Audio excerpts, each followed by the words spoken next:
Morning light crawled across the cracked pavement of Harbor Street. The air was cold enough to sting the skin, and the smell of wet asphalt mixed with the sweetness of crushed petals.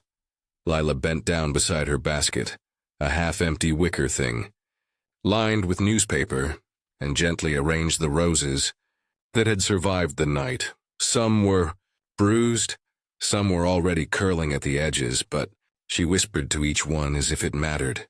"Come on, stay pretty just a bit longer," she murmured. Her fingers were raw from the cold. She rubbed them together, breathed on them, then lifted her head as the city began to move.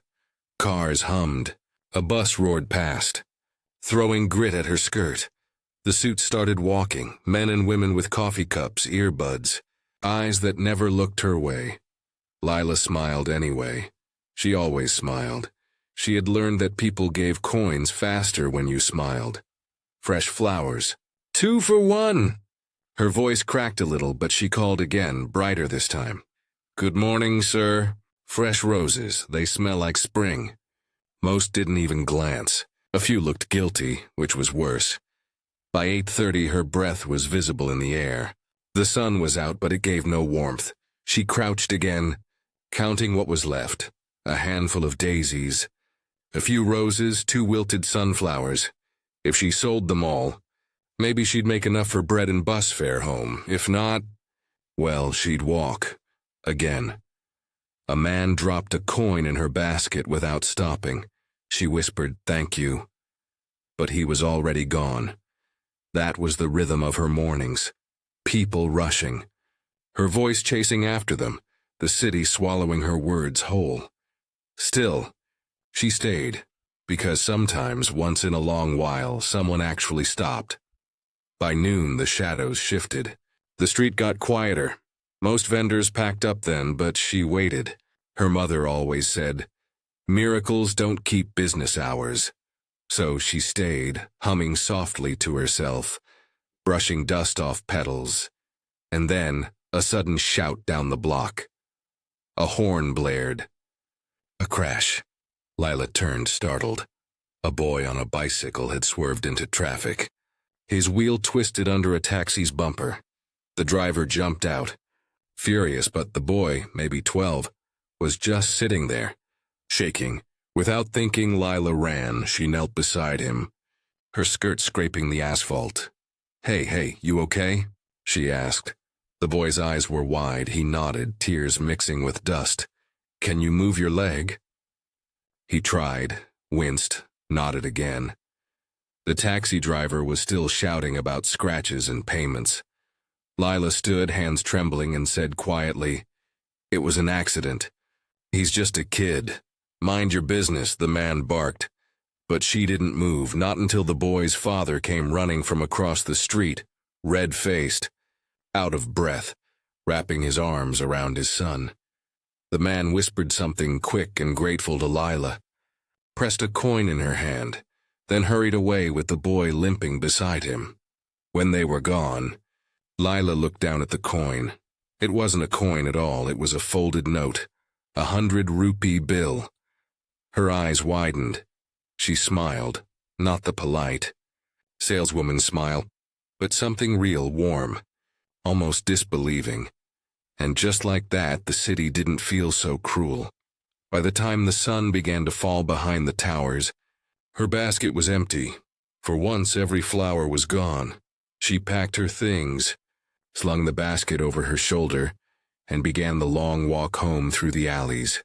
Her shoes slapped against puddles. The light turned golden, then pink, then gray.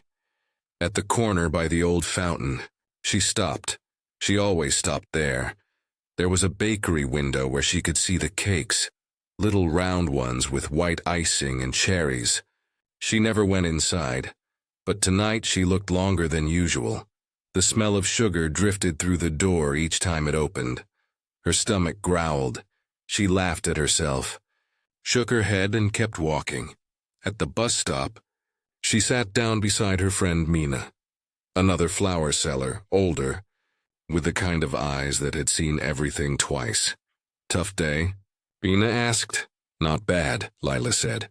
"Sold out?" Sold out? Mina looked surprised. You, what happened? Lila smiled, shrugged. Just luck, I guess. Mina laughed softly. If luck shows up again, tell her I'm waiting. The bus pulled up. The doors hissed open. They climbed aboard, baskets empty, hearts half full. As the bus rolled through the city, Lila rested her head against the window. Outside, neon signs blinked over dark streets. She watched strangers walk under the lights, people in suits, people laughing, people who didn't have to count coins for dinner. Her reflection looked tired, but her eyes still had that quiet spark, the one her mother used to call hope that doesn't know when to quit. And somewhere deep inside, she felt it. Something was changing. She didn't know what yet, but she felt it. Like the air before rain, like the moment before someone says your name. The next morning broke gray and heavy, the kind of sky that presses down on the city, muting every sound. Lila walked the same street, basket on her hip, scarf wrapped tight against the wind. The rain had passed overnight, but the air still carried its chill. Her shoes squelched in damp dust. She set up near the corner, the same spot as always, between the newspaper stand and the coffee cart. People hurried past with umbrellas and steaming cups, the smell of roasted beans mixed with the faint sweetness of her flowers, fresh roses, bright as morning. She called, sunflowers for someone you love. Her voice lifted and fell like a song. Sometimes people smiled, sometimes they didn't, but she kept going. The rhythm of survival was a kind of music in itself. By 9, she'd sold a few stems and not enough. She tried a different tone, softer this time. Good morning, sir. Care for a flower? It'll make your day luckier. The man didn't even glance. She sighed, tucked a stray strand of hair behind her ear, and sat back on the curb. The city moved around her, horns, footsteps, phones buzzing, 1,000 small stories colliding and moving on. That's when she saw him, a tall man in a charcoal suit walking fast, head down, briefcase in hand. He looked like every other businessman she'd ever seen, until he stopped, right in front of her. He didn't look at his phone. He didn't look past her. He looked at her. Lila blinked, unsure. Would you like a flower, sir? The man didn't answer right away. His eyes drifted to the basket, then back to her face. Rain had started again. Light, misty. He crouched down so they were eye level, and then, without saying a word, he knelt. The movement was so unexpected she froze. He picked up one of the fallen roses and had rolled onto the wet pavement, and carefully brushed the dirt from its petals. You shouldn't sell them like this, he said softly. His voice was calm, deep, deliberate. They deserve better care. Lila hesitated. I try, sir. They get bruised when people pass by, I can see that. He looked up at her again, not pitying, not patronizing, just seeing her. Something in his eyes made her heart skip. He reached into his pocket, took out a wallet, not to buy, not yet, but paused. Do you grow them yourself?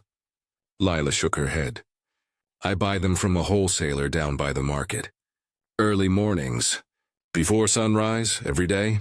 Every day. He nodded slowly, almost to himself, then he said, How much for all of them? Lila stared, caught off guard. All? Yes, he said. Every single one. Her mind stumbled over the thought. Sir, it's a lot. You don't need, how much? She told him. The number sounded small in her own mouth. He nodded, reached into his wallet, and placed the bills carefully into her hand. She looked down. More money than she usually made in 3 days. Thank you, sir, she whispered. Would you like me to wrap them? He shook his head. No, keep them, she blinked. But he stood up slowly, rain darkening the shoulders of his jacket. You remind me of someone, he said quietly. Who? He didn't answer. He just gave a faint smile. The kind that hides a story too heavy to tell in the middle of a street. Then he turned and walked away. For a long moment, Lila didn't move. The bills felt strange in her hand, heavy. Unreal. Mina would never believe it. No one would. She looked around, half expecting someone to tell her it was a mistake, that he'd come back for the money, but he didn't. He was already gone, swallowed by the city crowd. That night at home, she counted the money again.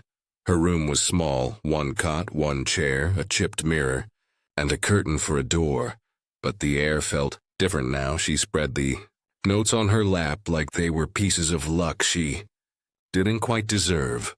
Her mother's photo sat on the table beside a candle stub. She touched it gently. "See that, Mama?" she whispered. "You were right. Miracles really don't keep business hours." The next morning, she was back on the street, earlier than usual. Maybe she was hoping he'd return. Maybe she just didn't want yesterday to feel like a dream. She kept glancing at the corner where he'd appeared, but no one stopped. Not until noon. A car pulled up across the street, sleek, black, the kind she'd never seen up close before. A driver stepped out, opened the back door, and the same man, the one in the charcoal suit, stepped out again. Lila froze. He crossed the street toward her. The crowd seemed to part without knowing why. He smiled this time. Not faint, not distant. Real. "Good morning," he said. Lila found her voice. "Good morning, sir. More flowers today?" "Something like that," he said. Then he nodded toward a nearby cafe. "Would you join me for a cup of coffee?" Lila hesitated. People didn't ask her that. Ever. But his tone wasn't the kind that left space for embarrassment, just quiet sincerity. After a heartbeat, she said, "All right." She left her basket with the vendor next door and followed him inside. The cafe was warm, soft light pooling over polished wood and the hum of conversations. Lila felt suddenly aware of her old sweater. Her worn shoes, he noticed, and said gently, "You don't need to be nervous." "I'm not," she lied. He smiled. "You remind me even more now." She tilted her head. "Of who?" He stirred his coffee, watching the swirl of cream. "My mother," he said finally. "She used to sell flowers, too." Lila's breath caught. He looked up. "She died when I was 12. She worked in a market like yours. Same hands, same smile." The words landed like soft rain, unexpected and full of ache. Lila didn't speak. She just listened, and for the first time in a long while someone saw her, not as a seller, not as background, but as a person who mattered. The rain outside the cafe blurred everything. Glass, faces, ocean. Like the world itself had softened its edges for a moment. Lila sat across from the man in the charcoal suit, her hands wrapped around a cup that was too hot to drink, too precious to let go. Steam curled between them like something alive. He watched her for a while before speaking again.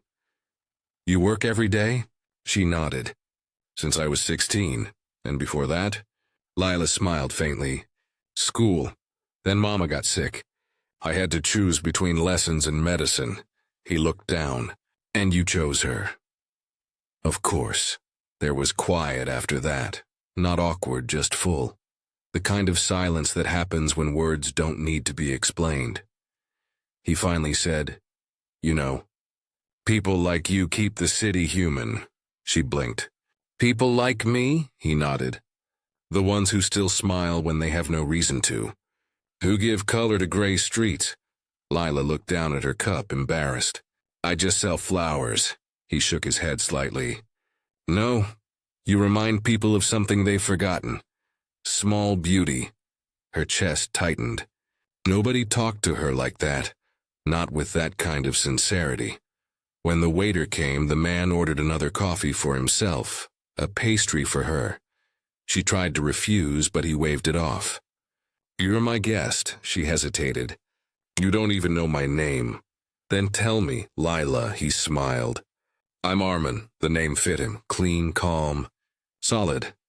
They talked for an hour that felt like minutes, about the market, the early mornings, the way flowers have personalities. He listened, really listened. Like her words weren't small talk but music. She found herself laughing, quietly at first, then easier. When she mentioned her mother, his expression softened again. Do you still live with her? Lila shook her head. She passed 2 years ago. I'm sorry. She used to say the city takes from everyone, but if you keep giving something beautiful back, it remembers you. He smiled sadly. She sounds like she was right. After a while, Lila realized how long they'd been sitting there. Her basket, the time, the other vendors. I should go, she said gently. They'll take my spot. Arman nodded but didn't seem ready to let her leave. He reached into his pocket again, but not for money this time. He pulled out a small white card. Come here tomorrow. Same time, he said.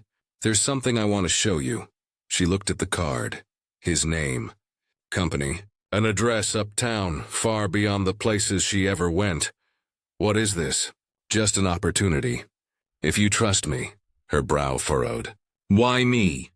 He paused for a moment before answering.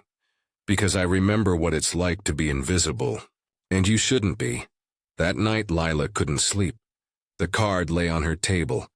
Catching the glow of the candle flame, she traced the embossed letters with her fingertip. Arman Malik. Managing Director. Sterling Group. The name meant nothing to her, but the way he'd said you shouldn't be invisible kept looping in her head. What if it was a trick? What if it wasn't? Her mind wouldn't stop spinning.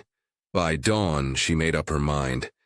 If there was even a chance this was real, she'd go. The next morning, she dressed carefully. Clean blouse. Worn jeans. Her mother's old scarf. She looked in the cracked mirror and almost didn't recognize the woman staring back. Nervous. Hopeful. When she reached the address, she stopped short. It wasn't a shop or a market. It was a tall glass building with guards at the door and people in pressed suits walking through like they belonged there. Lila clutched her basket tighter. Maybe this was a mistake. Then she heard a voice. Familiar. Come, Lila. She turned. Arman was standing just inside the doorway. Smiling. Come in, he said. She hesitated. I don't think I should be here. You're exactly where you should. The lobby smelled like leather and coffee and money. The kind of place that didn't notice people like her. Everyone stared as she walked in, not cruelly, just curious. A girl with a flower basket among marble floors and glass walls. Arman led her into an elevator. Don't worry, he said quietly. You'll understand soon. When the doors opened, they stepped into a bright floor lined with sunlight and rows of plants. Real plants. Not plastic. Green everywhere, ferns, orchids, vases of lilies. Lila's mouth parted in surprise. What is this place? Arman smiled. Our design studio. We create floral arrangements for hotels and events. But lately we've been missing something. Authenticity, heart. He looked at her. You have both. She blinked. Sir, I'm not a designer. I just sell flowers on the street, he finished. Exactly. That's where beauty starts. Not in offices like this. He walked her over to a corner table covered in blooms. Show me how you'd arrange these, he said. She stared at the flowers. Roses. Tulips, wild stems she'd never even seen before. Her hands hovered uncertainly. Don't think, he said softly. Just do what feels right. So she did. Her fingers moved instinctively, pairing colors, balancing textures, adding small imperfections, the kind that made it feel alive. When she stepped back, the arrangement looked nothing like the sleek, cold ones displayed nearby. It looked human. Arman studied it quietly, then smiled. Exactly what I wanted. Lila exhaled, a mix of disbelief and pride. He said, If you'd like, I can pay you to make more like this. A few times a week. You'd have a place here. Her eyes widened. You mean Work here? Yes, she blinked fast, fighting tears. But I don't have training or papers, or I didn't ask for those. He leaned against the table, voice steady but warm. Sometimes, the world needs a reminder that skill and soul aren't the same thing. You already have what people can't be taught. For a moment, Lila couldn't speak. The city outside buzzed and roared, but in that room, it was just them, and a future she'd never dared to imagine suddenly opening like a flower in sunlight. Days turned into weeks, and for the first time in her life, Lila's mornings began with sunlight, not exhaustion. No more rushing through cold dawns to the market, no more counting coins under flickering streetlights. Now, she took the early bus into the city, walked through tall glass doors, and breathed in the scent of lilies and clean air. Every morning felt unreal, like she was walking inside a dream she wasn't supposed to wake from. But dreams come with edges. At first, she was shy, painfully aware of her worn clothes and uncertain manners. The office was full of polished people who spoke in fast, confident tones, their shoes clicking on marble floors. She felt small in comparison. Still, Arman had said she belonged here, so she held on to that. On her first day, one of the designers, a woman named Tara, showed her around. "This is the creative floor," Tara said briskly. "We handle premium orders. Hotels, galas, clients who want the impossible." Lila nodded, keeping her hands folded. Tara's gaze lingered on her basket. "You're the one Mr. Malik brought in, right?" Lila hesitated.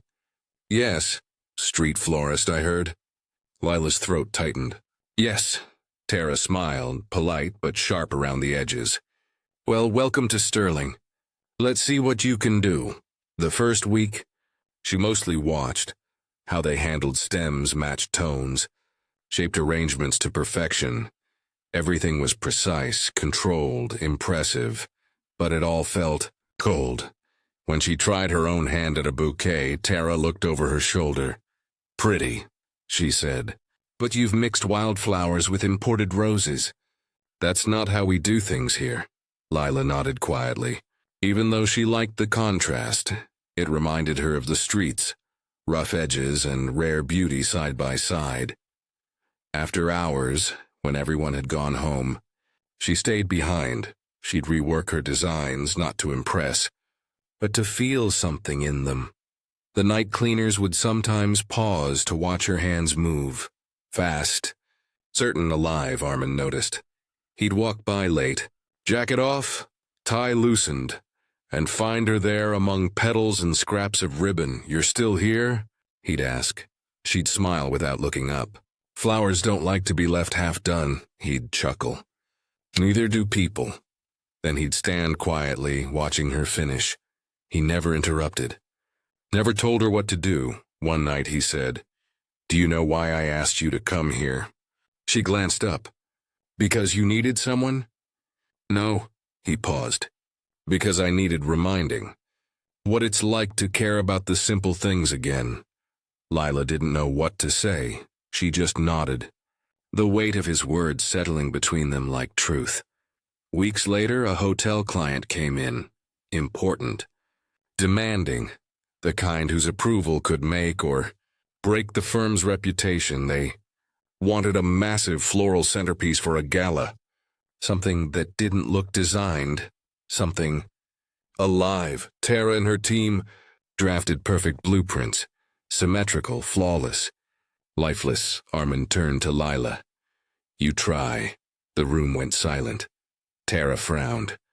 "Sir, she's not on the design team." Arman's tone stayed calm. "She's exactly who we need." He stepped aside.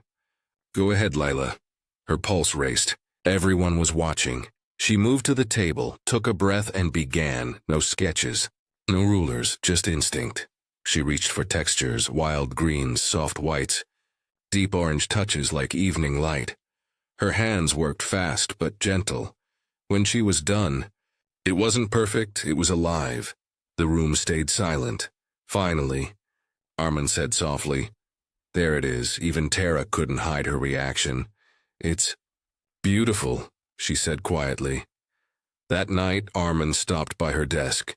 You did something today most people in that room couldn't, he said. Lila smiled shyly. I just made what I'd want to see, he nodded. That's the difference. You create for the heart, not the contract.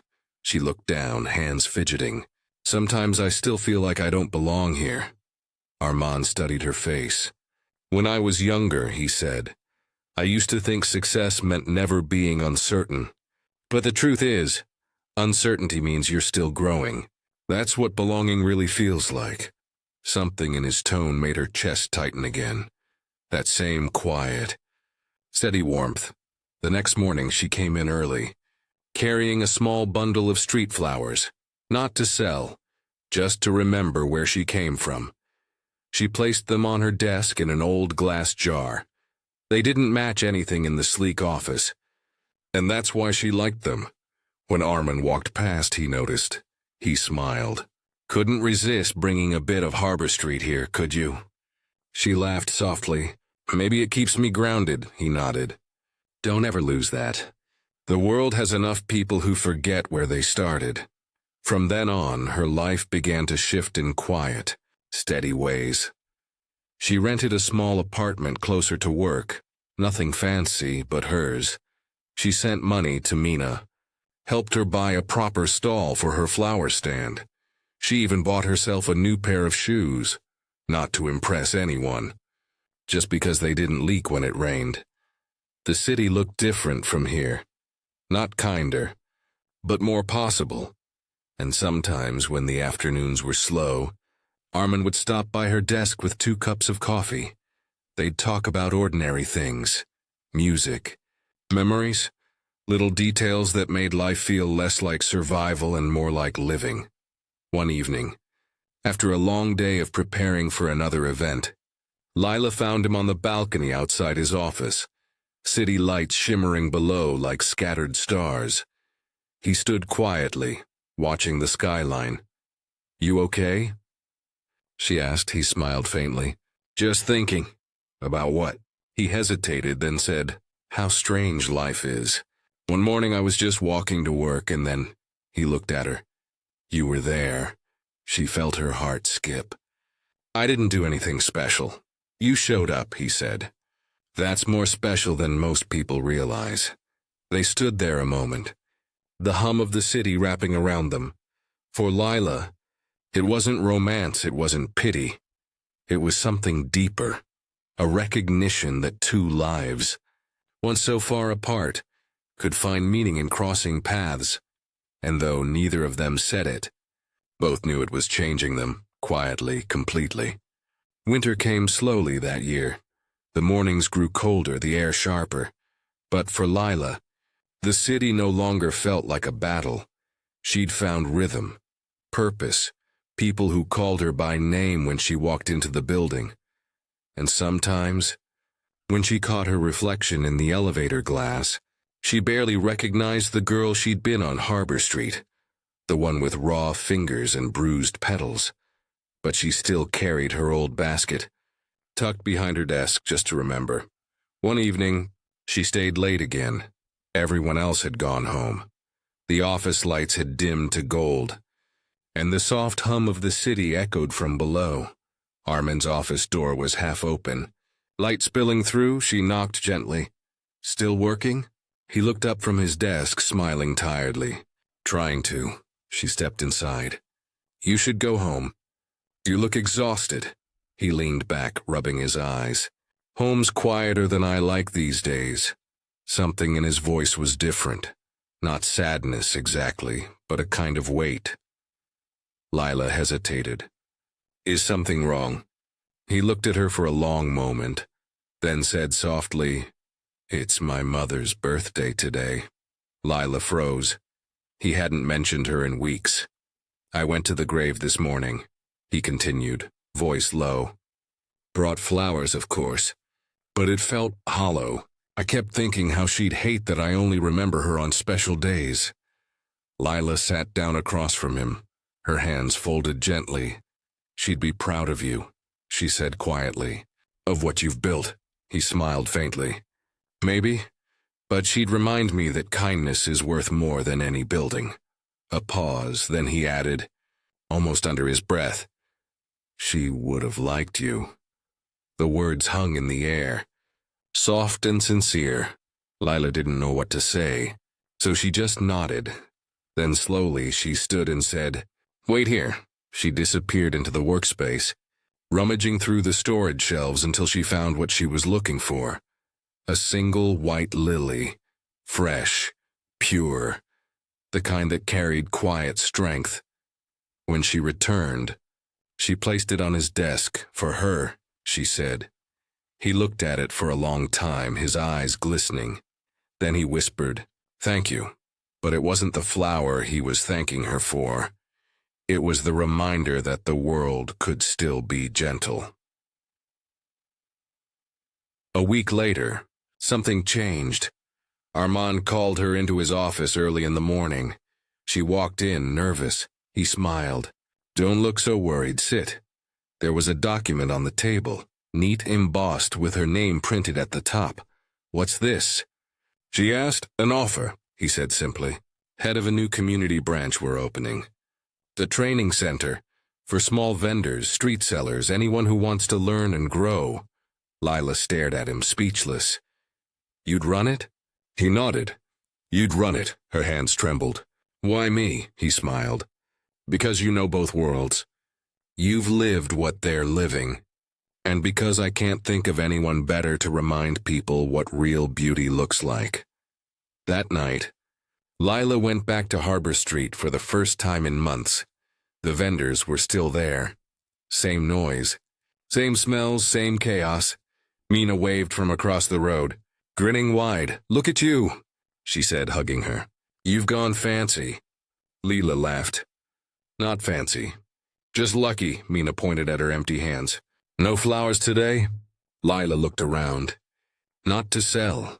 Then she walked to her old spot, the corner where she used to call out to strangers. The pavement still held faint stains from spilled petals. She knelt down and smiled the same way she did every morning back then. The next week, the new training center opened, small but bright, filled with color and laughter and the smell of fresh blooms. Lila stood by the door, welcoming the first group of street sellers. Most of them nervous, hopeful, just like she once was. Here, she said, handing a young woman a bunch of roses. Start with these. They'll teach you more than any book ever could. Arman watched from the back, hands in his pockets, that same quiet smile on his face. When the crowd thinned, he walked up beside her. Feels good, doesn't it? Lila nodded. Better than I imagined. You did this, he said. She shook her head. We did, he smiled. You're going to change a lot of lives, Lila. She glanced up at him. So are you. Later that evening, when everyone had gone home, Lila stayed behind. The light outside turned soft and amber. She arranged a small vase for the reception table. Not polished, not perfect, but full of color and life.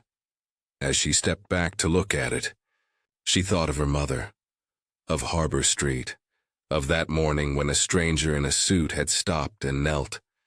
Everything that followed, every change, every kindness, had started from that single moment of seeing and being seen. She whispered, "Thank you," to the empty room, not to him alone, but to the life that had somehow, against all odds, unfolded beautifully. The next morning she woke early, no alarm. Just the habit of old streets calling softly in her memory. She made tea, stood by her small window, and watched the sunrise paint the city gold.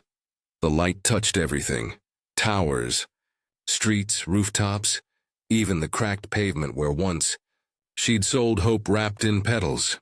She smiled, because she understood something now, that kindness was its own kind of wealth, that the smallest gesture, the briefest moment could alter the course of an entire life.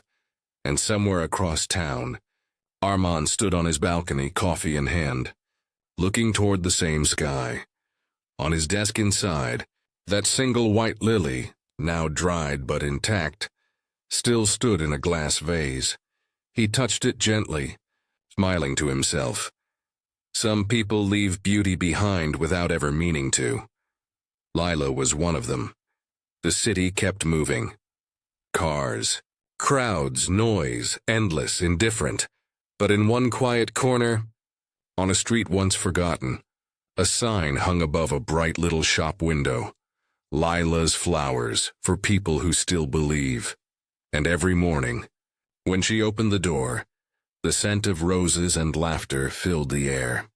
People came not just for flowers, but for what they represented, a reminder that hope can grow anywhere, even from the cracks in a city street.